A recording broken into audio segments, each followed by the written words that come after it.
Строительство второй новой школы на 360 мест в 203-м микрорайоне столицы не приостановлено. Об этом сообщили в Минстрое региона.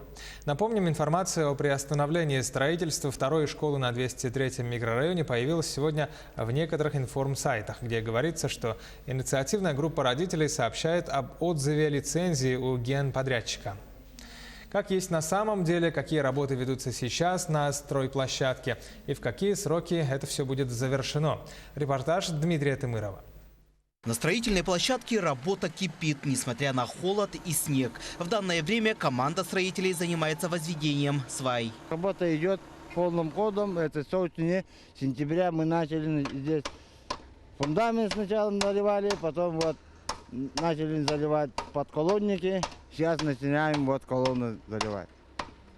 Здесь переостановки не было. Идет работа всю зиму. Ну, немножко некоторое время были активированы, потому что здесь минус 50 не работают же люди. Вот так вот. Действительно, работы были временно приостановлены в дни трескучих якутских морозов, но буквально на месяц, не больше. Первый бетон в этом году мы залили с электропрогревом 18 февраля. На сегодняшний день залито уже 113 кубов бетона. Это конструкции фундамента, подколонники, стойки, фундамент, диафрагмы жесткости.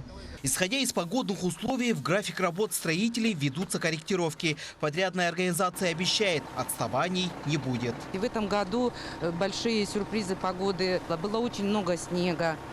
Мы только месяц целый вытаскивали из котлована снег, вывозили, потом ставили опалубку, соблюдая технологию электропрогрева бетона, заливали бетон.